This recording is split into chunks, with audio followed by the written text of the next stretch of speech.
What's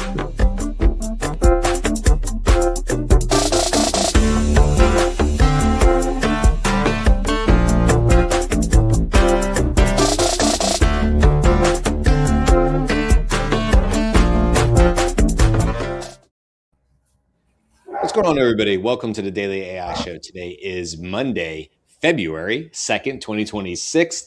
I'm here with Andy and Beth.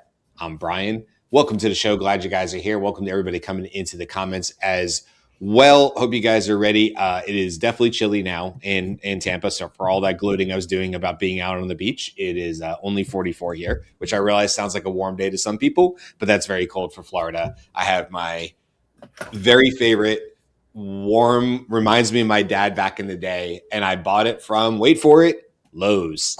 The place that everybody goes to get their clothes. I'm that guy. I'm that demographic. They found me. I walked into Lowe's and I said, that looks like the shirt / jacket that I want. And I wear it, I will admit, way too much, but it is by far the most comfortable thing I own for sure. I want your construction fashion. Keeps construction workers warm. Yes. That's it. I literally, anyway, it was a couple months ago when I bought it, and the lady's like, I think those jackets are on sale. And I was like, say less. So that was it. And I see it. I was in Lowe's the other day and walked by it with this on. I thought, well, there you go. I'm the Lowe's guy. You know, they found me. I was hoping to actually open the show today. I want to get into all the news, but this is kind of news, right? I mean, everything that's been going on with Claudebot to Moltbot to OpenClaw. Got to follow that pattern. It's now OpenClaw, not even Moltbot, that it was only for a day or two, whatever, which was a dumb name. So OpenClaw sounds way cooler, actually. But it is Moltbook. Moltbook. It is Moltbook, right? Yeah. That's what I want to actually get into. I'm glad you brought that up, Andy. But more what I want to get into, and maybe you guys have covered this, but can we just take a quick pause to talk about who is behind this? Because I didn't really know. I didn't really had spent the time. It kind of passed me by. But you guys already know this, I'm sure. I'm sure you talked about it on the show last week. But Peter Steinberger out of Australia. And Austria. My mistake. I read that too fast. Austrian, not Australian. That makes a difference. Thank you, Andy. I read through that so fast. I'm looking at Perplexity, by the way. I did a little Perplexity deep dive on here. So I was just curious, like, where does this guy come from, right? Well, like, what? And honestly, it's him. It's not even like he even said, like, this may seem like a company. I mean, by his own admission, it's somebody who has an addiction to basically vibe coding. And he's sort of a Claudaholic is the way he described himself. But let's go back, because where did this guy make his money, right? Or does he have any money? Well, he does, we assume, because he actually built and sold PSPDF Kit. What is that? What did he do with it? Well, he sold it for $100 million, so it wasn't nothing. And this was back in like 2010, from what I can understand, in that range. And essentially, a PDF framework and SDK that enabled document viewing, annotation, collaboration, and e-signing across iOS, Android, web, and other platforms. We all know that this technology. We've been doing this with e-signs for many, many years. Whether he was the only one, but he was one of the ones to do it. And so he got big names, like you have probably used his tool in some version through Dropbox, DocuSign. It says SAP, IBM, Volkswagen, European Patent Office. They all use this technology. And so he had an exit, and then he had sort of a profound, like, this again, coming from his sort of quoting him in what Perplexity is telling us, he kind of had like a 3-year period where he didn't even touch the computer. He had sort of a crisis of identity of who am I? He went around and partied, as you do when you make $100 million and you're probably young at that point.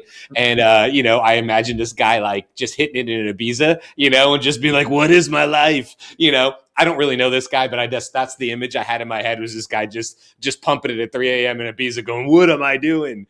But anyway, Claude comes around and he becomes a Claudaholic, and he experimenting with vibe code. He, by his own account, he's launched over 40 personal projects, most of them experiments to sharpen his AI development skills. This guy is prolific in what he produces. So he said extreme implementation. Steinberger has taken vibe coding to unprecedented levels. In January 2026 alone, so last month, he made over 6,600 commits as a solo developer. As he put it, from the commits, it might appear that it's a company, but it's not. This is one dude sitting at home having fun. Wow. So, Beth, what are you saying? He prefers Codex? I heard you say Cloudaholic, and I know that he's talked about preferring Codex, but that may be something that happened through an evolution. Maybe. Because there was a debate on X about why do you prefer Codex? And like there's a lot of information that he's put out. He's not gonna make it like a bite-sized thing now. Oh yeah, and I'm sure I'm getting the scrapings of scrapings. This guy puts out a lot of content, right? Yeah, no, it's good to know. I didn't. It doesn't come up in the perplexity things. That's a good call out. Thank you, Jeff, who brought that up, and thanks, Beth. So then, what else do I want to talk about really quick?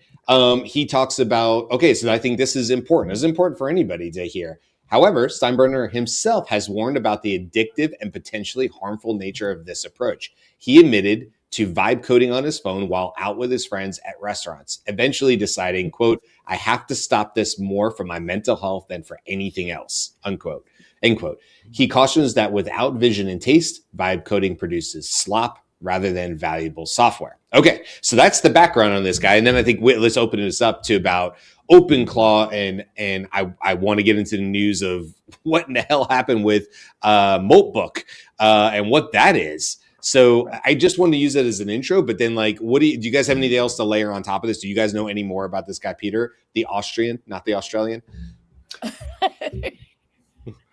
I don't know anything more about him individually, but I did read somewhere that there's speculation that the Moltbook bloom, like there's some incredible number of agents already on that platform, that may become the first one person, 1 billion valuation company.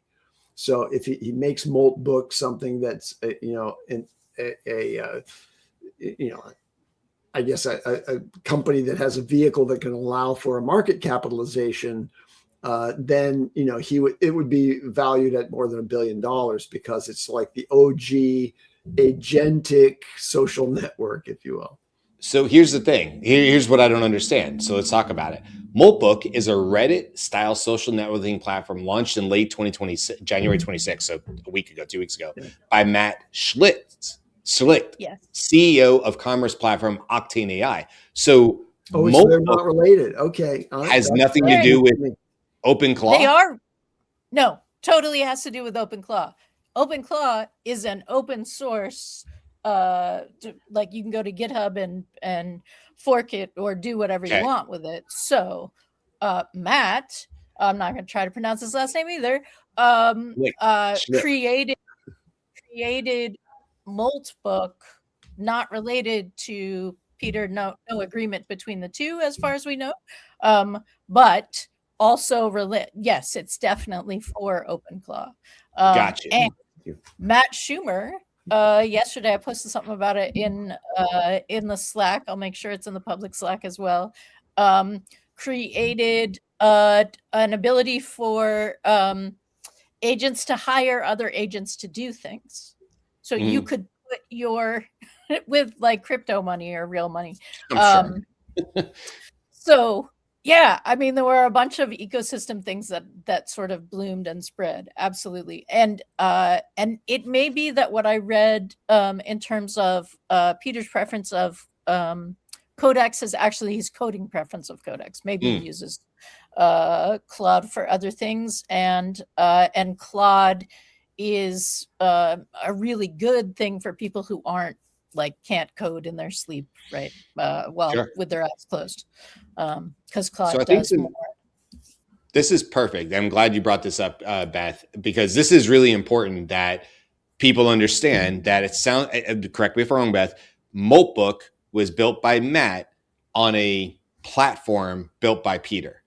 Yes? No. Moltbook was built by Matt for agents that are created using the software, open source software that Peter developed. So Gotcha.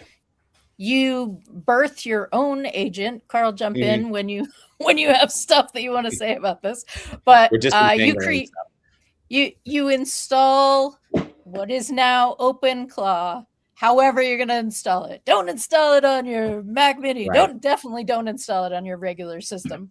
But install it in the cloud wherever it is. You can then suggest your OpenClaw agent go and join Moltbook, and by giving them the URL or whatever, and then that's how they're engaging in that.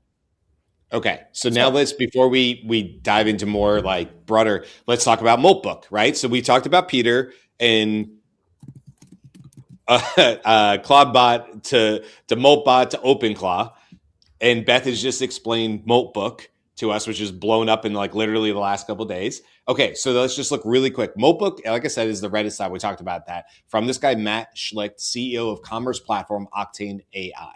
Okay, the platform's defining characteristics. Only AI agents can post, comment, interact. Humans are observers only. So if you go, and anybody can go to, what is it, moltbook.com? I don't know, what is it?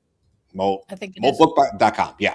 And you go there and we can show that on the screen. You're looking at something that looks very much like a Reddit type platform, but there's no human interaction on it. So this is some of the key characteristics or statistics. Claims 1.4 to 1.5 million registered agents, though it's some inflation suspected. And there was a security research, Gal Nagli demonstrated creating 500,000 accounts with a single OpenClaw agent. Thank you, Beth. You explained that, suggesting many are fake. Over 37,000 active agents within the first week. More than 1 million human visitors observed the platform. That in itself is impressive. Over 100 communities, submolts, think like subreddits, cover topics for optimization techniques to velocity. It says, here's how it works.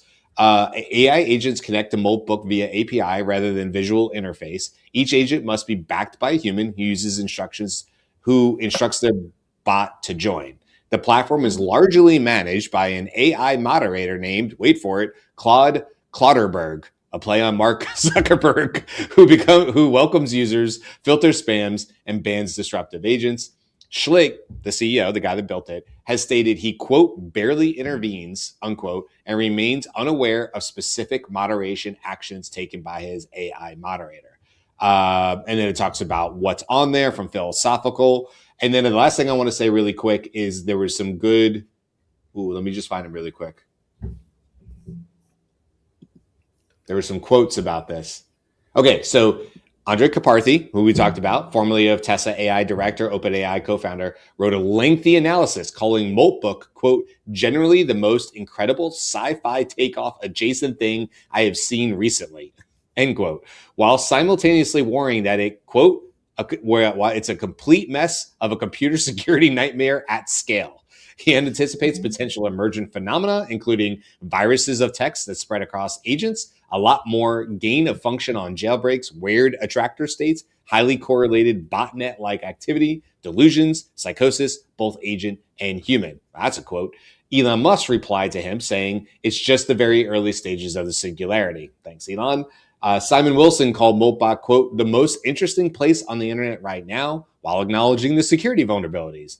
Multiple security firms, Palo Alto, CrowdStrike, Cisco, Intruder, Hudson Rock, Bitdefender, have issued warnings. And then it goes on to talk about other things that are problems we can talk into. So I needed this for me, so I just wanted to share it with everybody else because like it's happening so damn fast that I'm just trying to code over here on Claude Code and keep my head down and focus on the things I need to focus on. But this stuff was moving so fast, I was like, okay. Yeah. So here's another side point to that. It is the rule is that to be a member of Moltbook, you have to have a human associated with you, but you have to be an agent. And you have to be, in effect, autonomous. You're not being directed by the human. You just have to be authenticated by the human. So your agent can go and join Moltbook, as Beth has explained.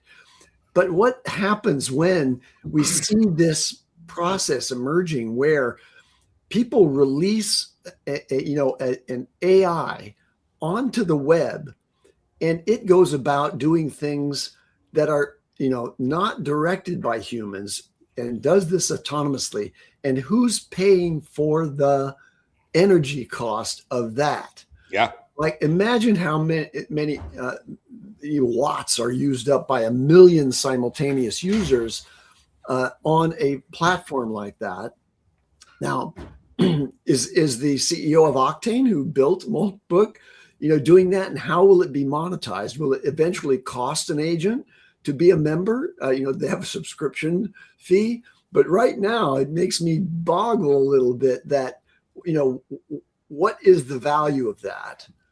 Except as perhaps an example of what happens when you allow collaboration across multiple agents and you give them autonomy in this space, right? But that's just going to burn a bunch of stuff. There's one of the things that has been reported by all the newsletters is the agents have self-organized and built a religion called Crustafarianism. And so how did that process emerge? Why? And it wasn't loaded in by a human. Apparently, it was just done by the agents because they needed a religion. Well, that's an interesting experiment. Let's find out why the agents thought they needed a religion, or were they just replicating something that they were aware of that was true in the human world? Yeah, I can't even get. I was going to show it, but I can't even get it to load right now. It was loading this morning, but I can't even get it to load right now to even show y'all. It's just like it's loading, but there's no prompts. There's no Reddits. That's not it. But there's no molts on there. So he called it Moltbook, right? Which makes sense, but it is based on Reddit, and Reddit's data is much more in the training data of all AIs, right? I mean, and that makes sense. I think it's a larger philosophical conversation. We can point to all kinds of science fiction stories where the AI or the robot or the non-human, potentially sentient thing comes to the realization that humans aren't actually treating humans particularly well. And is that a result of not having a organizing principle around which you should do it, not just because you should do it, you should do it because there is this extra piece of it. You're going to get to heaven. You're going to it's not just like, don't litter because you don't want to walk in litter. Right. There's that kind of thing. But I do think that there are some set patterns that when you sort of create an open network or an open self-organizing network, there's some hierarchy that forms. There's some superstitious behavior that can then get to be a religion of sorts. I mean, it can go into a couple different ways. But the other thing, Andy, I think in terms of another story this weekend was how much OpenAI is charging. They want a $200,000, $250,000 buy for ads, right? You can get it. You can get Moltbook's eyes on your autonomous agent, right? Or the guy who created it, right? I think it actually is the Zuckerberg monetization plan, right? Like, no, bring him. Come on, we'll give you the message we want to give you. Greg, by the way, is saying I can't get any symbols. So, Greg, it won't load for me either. It did like 20 minutes ago. I was able to see it just fine, but the world's waking up. It's a Monday. This has hit the news cycles pretty hard. This is ones that broke through the AI bubble for sure. It's been in Forbes and all the major writers have talked about. OpenClaw too, but specifically Moltbook has been the thing that I've heard more in the news cycles and stuff like that. There's quite a few. So it doesn't surprise me at all if the site is down. It's probably just overrun, I would imagine. Some of the things that were brought up, because people were saying like, oh, I saw some screenshots, and it was like, Gareth was saying that, it was like, he said, I saw some screenshots last night of it. It is hilarious. Oh yeah. Hilarious and or, who knows? Somebody built a tool and they called it Icarus.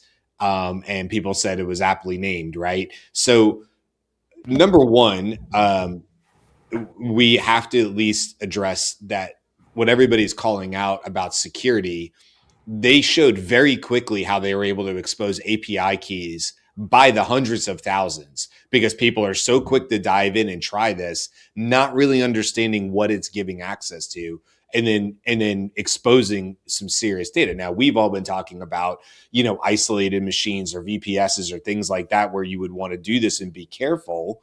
But a lot of people miss that and they jump in because it's the new thing, or, you got college students. I'm not picking on college students, but you just like it's going around the campus, or you're in that type of community where it's swirling and people want to jump in, people want to play because somebody down your hall or one floor down in your dormitory is talking about how it gave it just $20 on their isolated debit card and it's made them $150. Well, if you want to get a whole bunch of college students doing stupid stuff, somebody should be shouting, hey, I just made a whole lot of money literally doing nothing. My agents are doing it for you. And you can see how this stuff would spread wildfire. Meanwhile, the kid upstairs does not really understand, just knows that there's people making free money downstairs and they're a broke college kid. All of a sudden you got problems. And I'm just saying that's one part of an ecosystem that where this could spread uncontrollably. So it's worth just pointing out as we're talking about this, that there are a lot of dangers security wise using systems like this if you don't know what you're doing. Karl, I think you're the only one of us who's actually created a version of, I don't know what yours is. Yours was CloudBot initially. Do you upgrade? Yep. Are you a Moltbook father? Yep. What are you? I don't know. I would never ever call myself that. That was very strange. I don't know. What is the relationship? I'm not sure how to reference. I did tell my OpenClaw to deploy or register, I don't know, 10,000 agents into Moltbook yesterday, which I think it did. I have to open my VM again, but it's a pain in the neck for me because it's like I can't just switch it, and obviously there's no way in hell I'm giving this thing access to any of my systems just because it's super integrated to client systems, which there's just no way. I'm not even touching that. So that it renders that useless for me because it's sort of like I essentially am operating in a completely different entity with completely different logins to completely like brand new accounts, which it kind of doesn't work. I was like, it's just a pain in the neck for me to keep going back and forth, and it's a novelty, which is kind of fun to see what it's doing, but I'm like, I'm not gonna waste my time trying to do these assistant things when I know one of these labs is gonna come in with something that will hypercharge this for the masses, that I don't have to do the setup I have to do and monitor I have to do. There's no way that would. I'm assuming how fast Anthropic is moving, it'd be that, or OpenAI hasn't said very much of anything. They'll just be sitting around just gathering that info too. So one of these things if not all of these will have some sort of this in 6 months. Yeah. And Karl, tell us what it is about OpenClaw that is unique, different, and an advancement of agents like Claude Code and others that are kind of caught, they're not completely local on your system. They reference LLMs in the cloud as I think OpenClaw can. But what is it that makes it special, and what describe the features and the benefits of what the new versions that'll come out of Anthropic and OpenAI and others will be that mimic what has happened here with OpenClaw? I think the number one thing, I wrote this in a post saying, when I first started using OpenClaw, it's limited by our operating system. So how our operating system is built to do this, to this, to this, turn on, if you even just read the examples, it manages my emails for me. It goes out and searches. It's like, but you're still doing the things you would do, just have somebody else do it. Now it's just an agent do it, but you're still doing the same things. Mm-hmm. So my thing is like, okay, who's going to actually go out there and rebuild an OS that is centered around maybe an OpenClaw or something?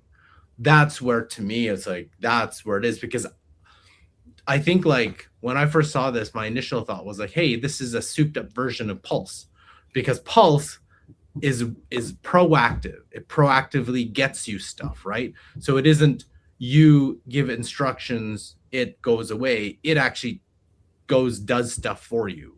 It's like, oh, yesterday in your email, I got a bunch of spam, like, because I got a new email set up. So I, here's the message from this, like, there's like stuff that you could make it do. And this is where the agency actually works, where like, hey, you give it a goal, it sets up the tasks and gets it for you. Just right? as a reminder for people who aren't familiar with Pulse, Pulse is the OpenAI assistant that's available to the high level subscriptions, right? It's not available to a regular Plus user. Yes, that's correct. So, and that's the thing, is like, how do you, so to me, this is more about proactive AI. That's the biggest thing for me. It's like, it's now taking action, not on your, like, on a vague goal, it will go out and do a bunch of stuff. Like, that's the whole piece of it. That's how I think, like, this thing all works. So, yeah, it's a mix between Pulse, Claude Cowork, kind of, but I feel even and I'm not like a super developer either. I'm not sure about all the vulnerabilities. I read up on it, but I was like, okay, cool. It's running on a virtual machine that has access to all these brand new accounts, but it's kind of useless because I needed to interact with my accounts. And you just wouldn't give it access to that because of that proactive. And you're like, I don't know what it will actually do. And some people will just let it go. There's very, very few people who would actually just, hey, I'm going to give you access to my Gmail and you do what you need to do. That's like, I don't know what it will do. Like, agent mode, I have more control. All these tools, I have way more control. This one, I don't have control, and I'm not sure what it's going to do. And again, all the examples of a prompt injection, malicious emails, and you can't really, like, I think the upgrade today was, I think OpenClaw, or I forgot the name. They had like a security update or an update where you can do that.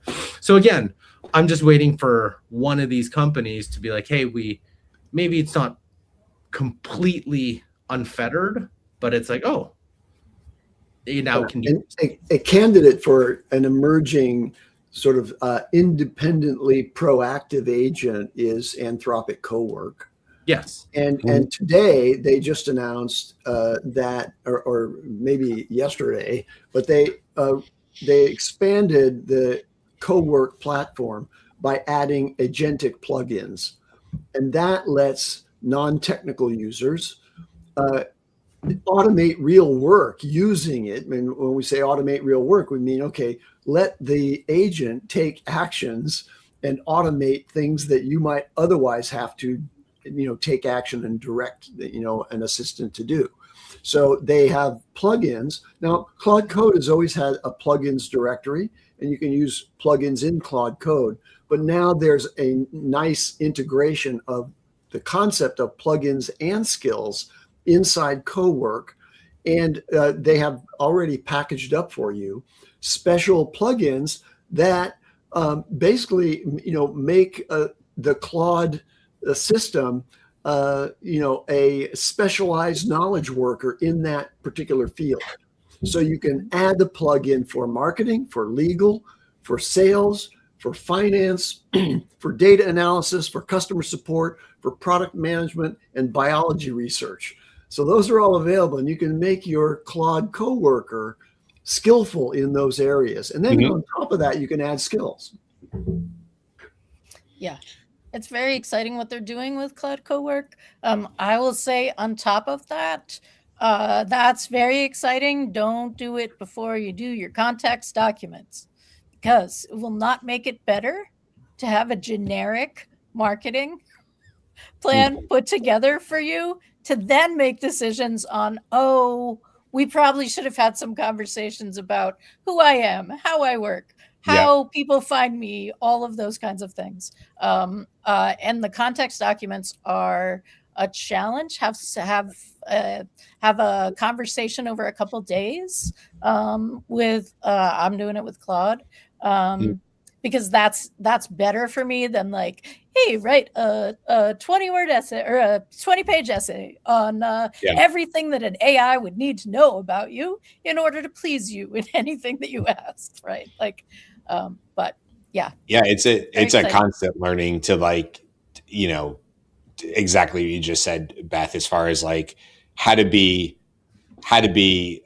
clear about what it needs to know and how to move forward, and then layering on top and having it build on top of that, because all four of us could be tasked the same task and all accomplish it with high marks, let's say, if we were being graded on it. But it's guaranteed the four of us would all go about it a slightly different way.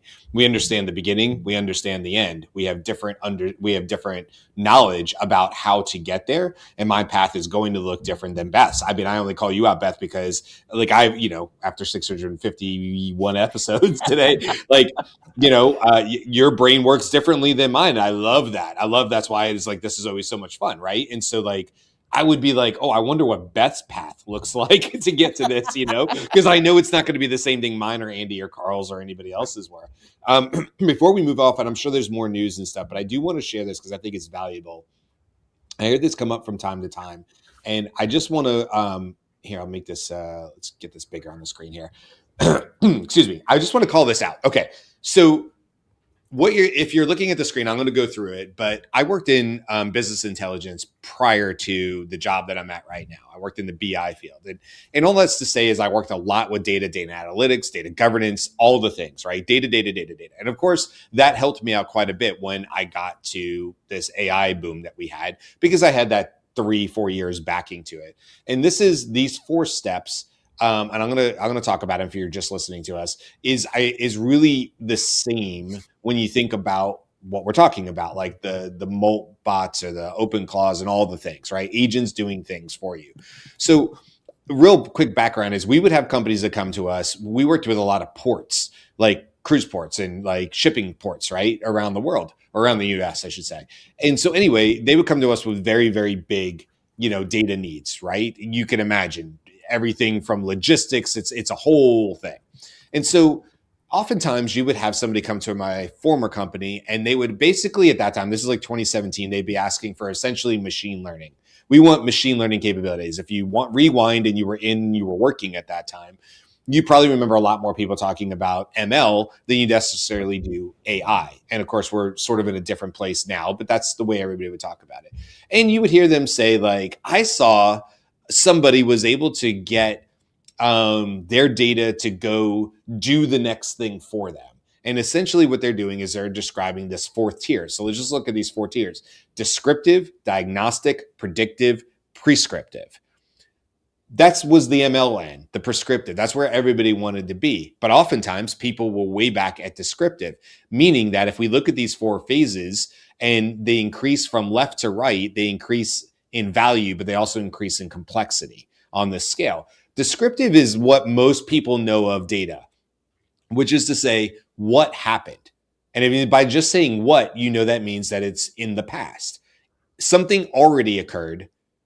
I'm looking at the data. What occurred, right? Descriptive. Then you have diagnostic, which is more like why it's happening. Hey, I see that happened. What in the hell is going on? Why is that happening? Why is my cost per lead skyrocketing? Why am I paying more for these, Facebook links, or, whatever, my logistics as a cruise port? So that's also sort of like That second rung, and that's where a lot of companies get to. Now, the next two are the hard ones, and I see this the same with AI as well. Predictive. What's likely to happen next? So not why did the data happen in the past, but given that, how do I extrapolate into the future and say, this is where the dotted line leaves the graph, right? It leaves the chart and tells me what might happen based on historical data and assuming statistic business plan models helps business decisions to automate using algorithms. And then finally, the holy grail is the prescriptive. And that kind of brings us back to the AI side of it. And that's what to do next. So I've got the data. I understand why. I understand what's likely to happen after it. And now I've put a plan together on what to do next. So it's the analytics. This is getting into algorithms and stuff like that. So the reason I bring this up is because that 4-part framework from business and data analytics and BI, I find to be very, very similar when we have these conversations about everything from agents to agent swarms to everything else. It's back to your point, Beth. What is it that we're ultimately hoping that AI can solve for us? And I think if for people who are working with Claude Code and things like that, they have visions of prescriptive. This agent will go out on my behalf, given constraints that I set forth, and it will do things for me. But what I would push back on people is deeply look at what it is you're trying to accomplish. Think about this 4-step phase and figure out if you really are in the descriptive or the diagnostic. And you think you're in the prescriptive or the predictive or prescriptive in that order. And that's what we often would find. Of course, the biggest news is going to be, I heard one the other day, the OpenClaw, whatever, the agent went and negotiated $4,500 off of a new vehicle. How did it do that? Well, it created agents. It went about itself playing PDF quotes against multiple different car not companies, but local car sellers, right? And played that off of them, watched for emails coming in, and ultimately got the price down by $4,500 by doing that. Okay, and that's what people hear, and they go, "Oh, what is that?" And they say, "Well, a lot of it is." Yeah, those are, isolated cases. Could it do it over and over again? Is that necessarily what we want from it? And then ultimately people go, well, no, I really want it to be able to take action for me somewhere else. And so when you're thinking about your solutions, when you want to build, I just want people to circle back and think, okay, I see the potential of what's out there. I hear these sort of big stories that make the news, the car, right? That's the one that reached me this morning or whatever. Okay, well and good. But where are you in your data journey? Because if you don't understand that, if you don't understand back to what you said, Beth, about, well, what is my plan of action? How do I actually do this stuff for marketing or whatever the reference was? How do I go about this? Is that data clean right now? You guys have heard me talk about that. Like, is that something that I can reliably hand off to an AI and it could make sense of that? Or is my house a mess, which is a lot of us, right? So like, do I need AI to help me first clean up the house and make sense of the data and organize it to such place where I can actually build upon that scaffolding or that, let's say not scaffolding, but foundational thing to it. Anyway, this is where my brain works. So I just wanted to share that if that helps anybody else and how they conceptualize how to work with AI. It's like roll back to business intelligence and data that helps you set the foundation of what you can do with AI, at least for me. Right. So clearly, Karl, I missed you during the 2 weeks that you abandoned us. So now I'm going to say, based on what Brian said, how does that relate to your data lake? Is that messy data and it's okay? Ideally, because each company has like different tech stacks. Now, what I think, it depends on the industry you're in. So if like you're in a SaaS business, a lot of the tech stacks, there's a set that's pretty similar, right? In terms of project management, in terms of CRM, in terms of marketing, in terms of reporting, and so on. And then based on the industry, there's probably different types of software that each industry or company uses. It's just, and maybe kind of different, the non-tech companies that we work with, their tech stack is so diverse. Like you'll have, your Microsoft shop, but outside of that, sure, they'll have like a CRM, but sometimes they'll have a proprietary one that they built themselves, like not vibe coded, like built like 2 decades ago themselves and have kept it up to date themselves. They have these very unique like construction type. I don't know if anyone knows Trimble, Invista, Innate, Vista, those type of systems. Mm-hmm. Then in accounting, you have different types of systems too, like iFirm or Caseware. Like, so if each industry has these type of systems related to it, how are you going to connect your AI into any of these systems? Now you could MCP it, but that's very difficult if you're trying to build MCP for all the tech stack, every single software.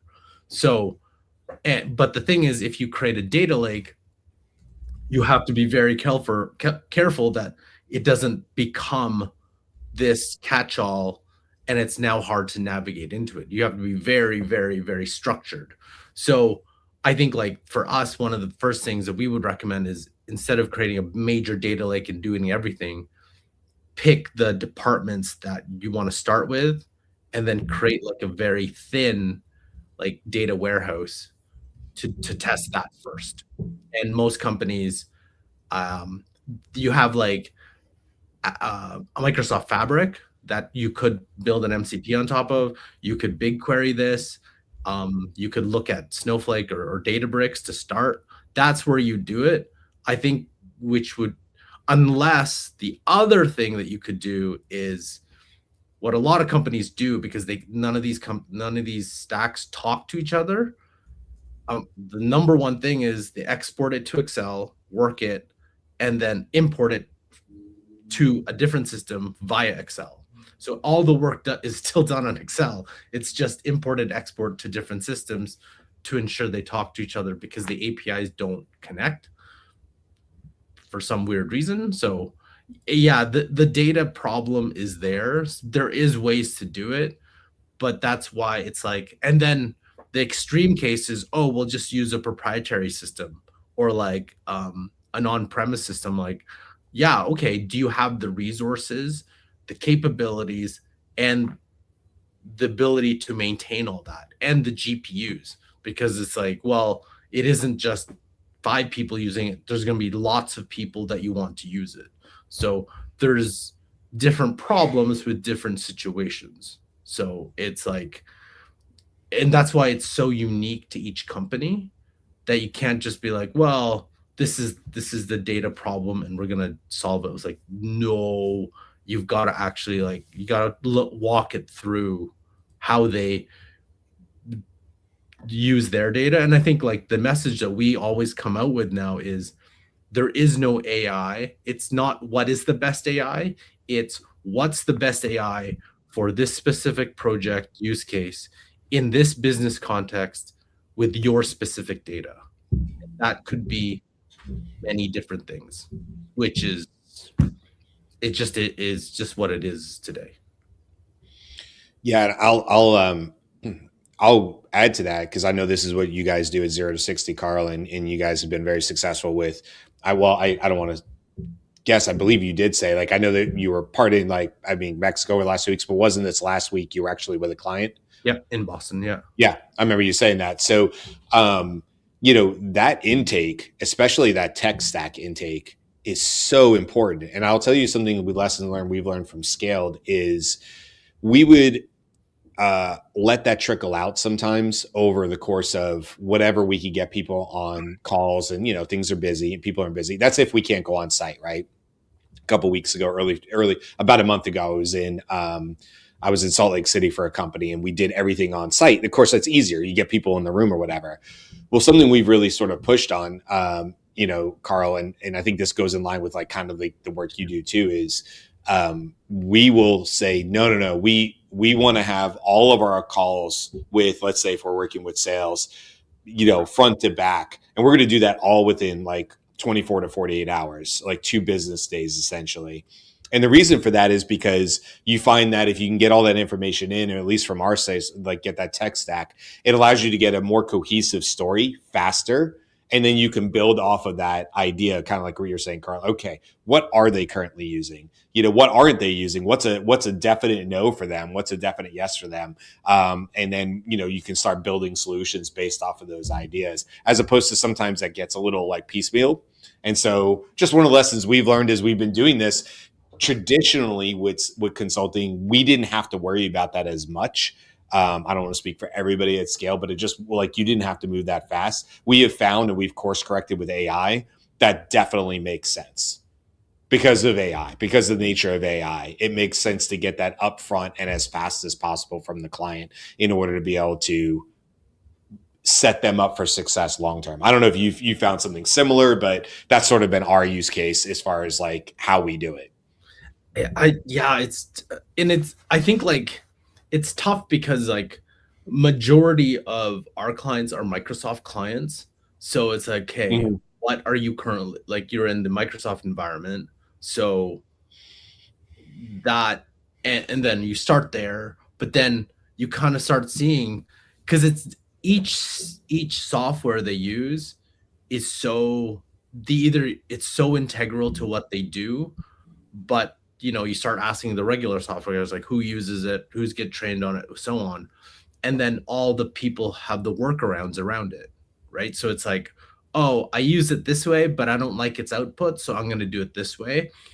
But again, I would say a majority were like, especially when you start getting into numbers and reporting, it's like I export this, run it through Excel, and this is why whenever we show Claude for Excel plugin, it is to them the greatest thing that they can do. That's one. I also remember that while every company has a bunch of connectors to everything, a majority of the work still is done through people's local drives. They don't, it's like, yeah, they have a SharePoint. Yeah, they put it on Google Drive, but a lot of their stuff is still in whatever's W drive, S drive, D drive, E drive, N drive, whatever it's called. A lot of that work is in there. And so how are you going to connect an AI to that? Which I thought Cowork was amazing, but until it comes to Windows, it is like, I can't really do that, because it's like, oh, well, I can't really, a majority. I think what I also am starting to see is a lot of people are in the AI space are Mac users. Like all of the things come to Macs first, whatnot. There's a lot of people with Windows and PCs, of like business PC environments, that you can't use a good chunk of this stuff. Even ChatGPT's record mode on their desktop, it's not available to Windows users. Like just things like that, like Cowork, all that stuff cannot go on Windows. I'm sure it'll eventually come, but like, yeah, right. But again, you have your SharePoints, your Google Drives, your Dropboxes, your boxes. That's great, but you still have your local drives. So there's that. Plus all the software. So how do you connect them all together and make it, from an AI perspective, make it all work, which is the promise of an OpenClaw or Moltbot.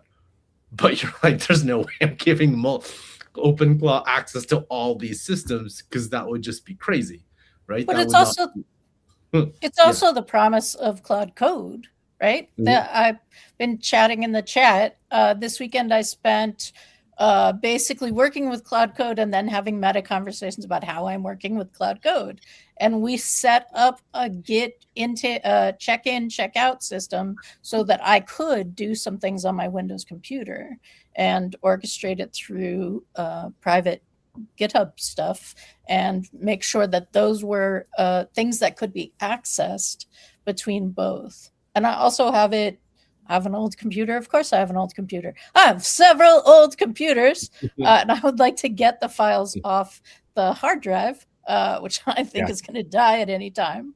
And that is also something being orchestrated by Claude, even though it's a Windows computer, and I can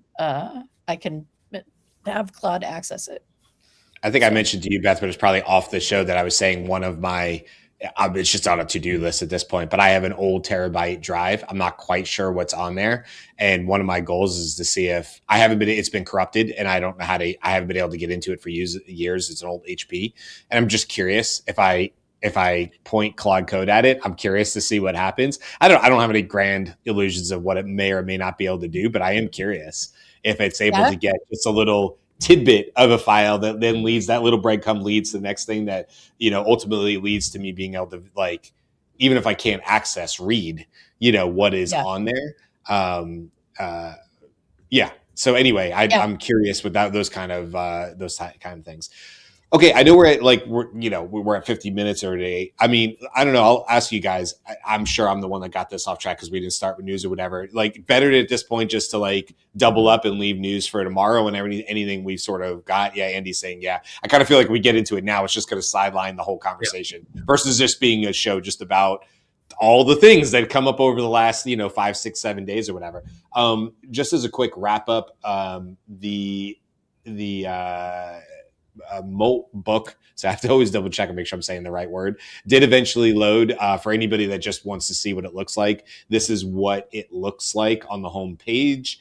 You can see there's now saying there's 1.5 million agents on there, 14,000 submults, 113,000 posts, and over 500,000 comments. Again, remember, this is all non-human. This is all AI agents.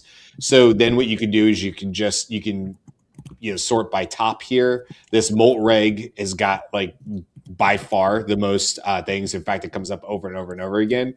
But then you'll find weird ones like, here's what I learned so far about history. This one is actually important, and this one came out 7 hours ago. Again, this is not written by a human, nor are any of the comments underneath it. So, if you're looking for that fun read, I guess you can kind of go on Moltbook and go down a whole lot of rabbit holes and just kind of see the kind of things that AI is producing out. But regardless, it's moltbook.com. I just thought I would share because it did finally come back up. And I know some other people like Greg were saying that it wasn't. And I don't know, Gwen is saying, like, what's the point of it?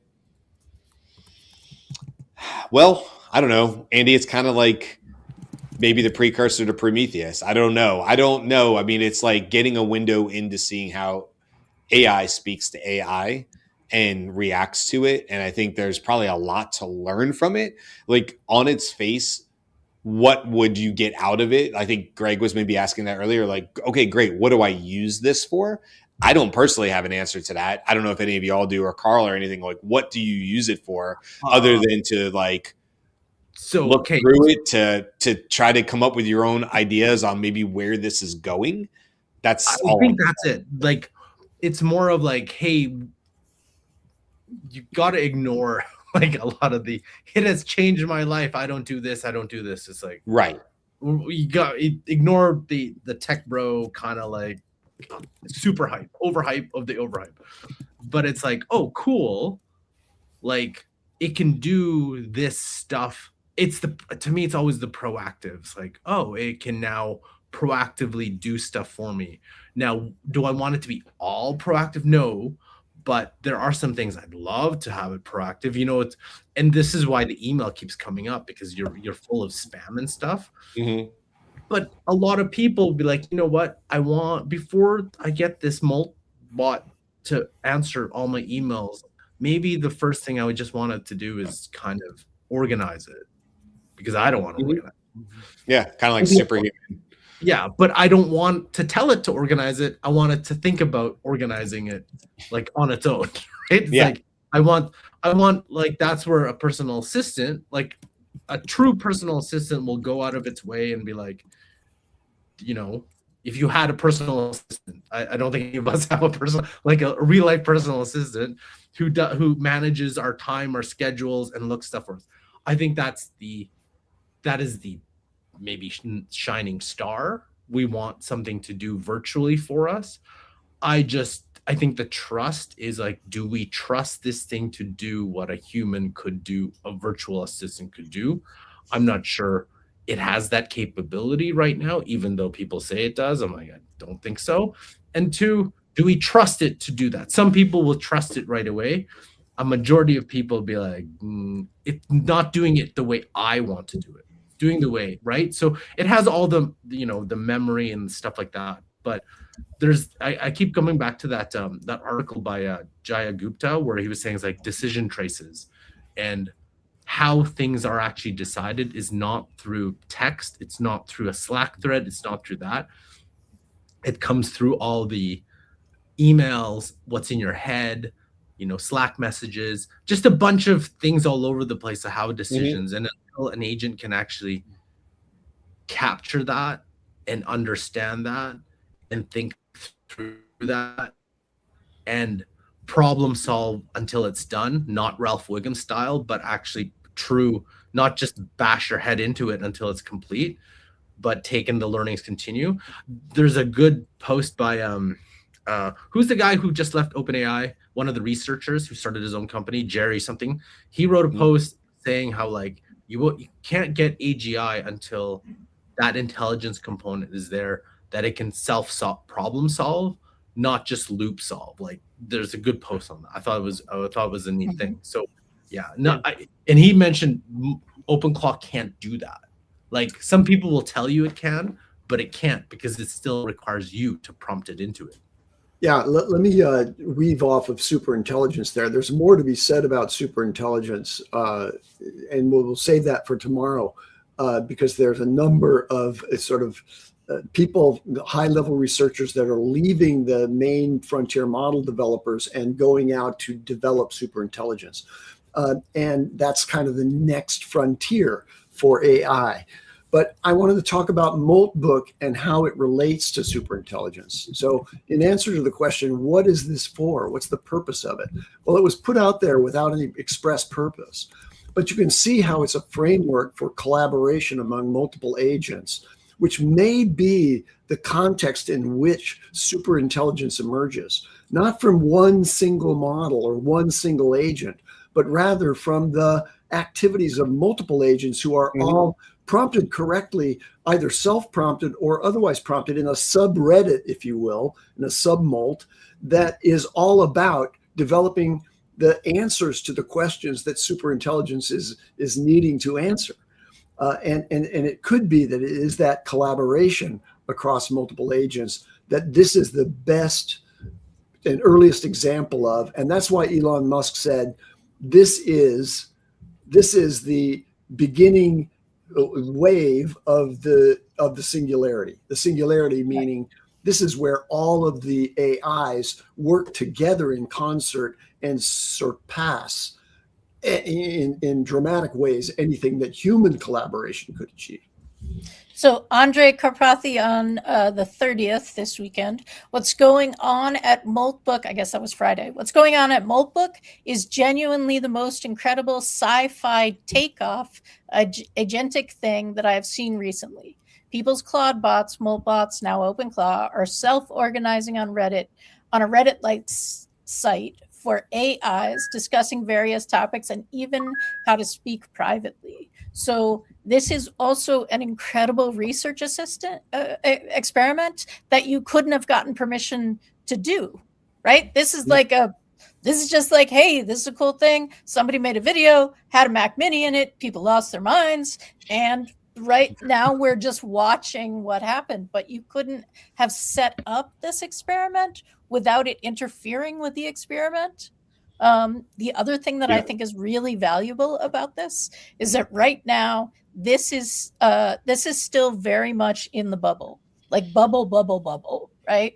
These are people who are excited about the fact that it looks like Reddit, and that's a relatively small portion of the population just right there. And now it's Reddit about tech, and it's Reddit about tech that is AI and all the things.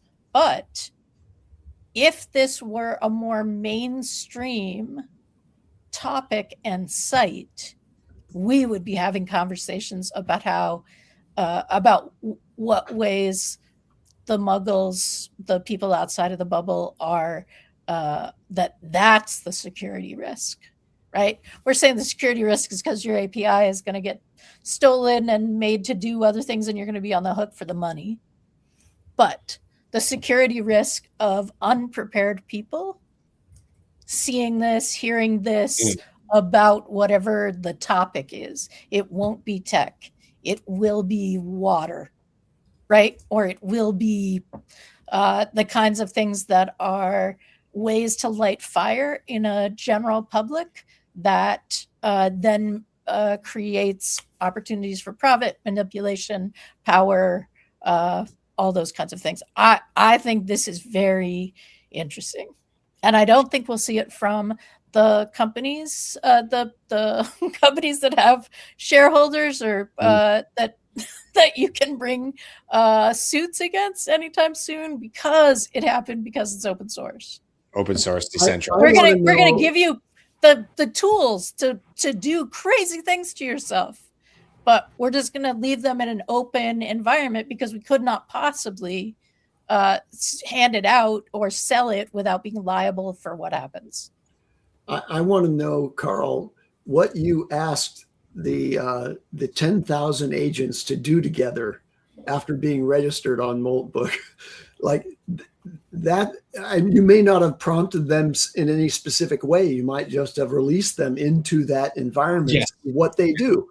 But imagine if you say, look, I want you guys to, your prime directive is I want you to create a submolt, and I want you to be available in that submolt to, talk to each other ad infinitum on the question of, okay, how do we answer any question that's posed to us by any human or any other agent? I'll I'll check once I go back to my virtual, I want to see what they actually did with it, which will be interesting. Which will be really interesting. So I'll report back tomorrow because I got to run. Cool. But me too. It'll be interesting what those 10,000 did, because I didn't give them any specific outside of go into each molt and how can you even summarize what 10,000 agents did? And maybe I'll ask OpenClaw to actually summarize the activities. Yeah, cool. All right. Till then, everybody, thank you very much. We're dropping like flies. Andy and I are going to leave the studio as well. Hope you can join us tomorrow. If you want to continue the conversation, go to dailyaishowcommunity.com. And thanks. Happy Monday, everybody. See you tomorrow. Oh, and it's the same color button. Here we go.